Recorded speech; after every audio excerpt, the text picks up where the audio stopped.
ପ୍ରକୃତିର ଅପୂର୍ବ ସୃଷ୍ଟି ମଧ୍ୟରେ ପକ୍ଷୀମାନେ ଅନ୍ୟତମ। ଆମ ଚାରିପାଖରେ ଦେଖାଯାଉଥିବା ପକ୍ଷୀମାନଙ୍କ ମଧ୍ୟରେ ଶୁଆ ଏବଂ କାଉ ସମ୍ପୂର୍ଣ୍ଣ ଭିନ୍ନ ସ୍ୱଭାବର ପକ୍ଷୀ। ଶୁଆ ନିଜର ସୁନ୍ଦର ରୂପ ଓ ମିଠା ସ୍ୱର ପାଇଁ ପରିଚିତ ହୋଇଥିବା ବେଳେ କାଉ ତା'ର ଚତୁରତା ଓ କର୍କଶ ସ୍ୱର ପାଇଁ ଜଣାଶୁଣା। ଶୁଆ ଓ କାଉ ମଧ୍ୟରେ ଲଢ଼େଇ ଏକ ବିରଳ ଦୃଶ୍ୟ।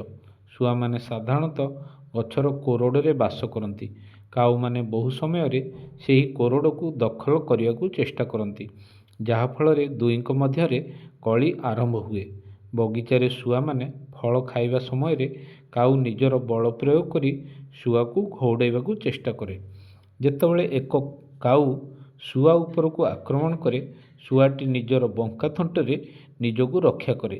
ଶୁଆ ଭୟଭୀତ ହେଲେ ମଧ୍ୟ ସାହସର ସହିତ ଉଡ଼ି ଉଡ଼ି ପ୍ରତି ଆକ୍ରମଣ କରେ। ଏହାକୁ ବଳବାନର ଜୟ କିମ୍ବା ବାୟୋଲୋଜିରେ ଚାର୍ଲ୍ସ ଡାରଉଇନଙ୍କ ଅନୁଯାୟୀ ସର୍ଭାଇଭାଲ୍ ଅଫ୍ ଫିଟେଷ୍ଟ କୁହାଯାଏ।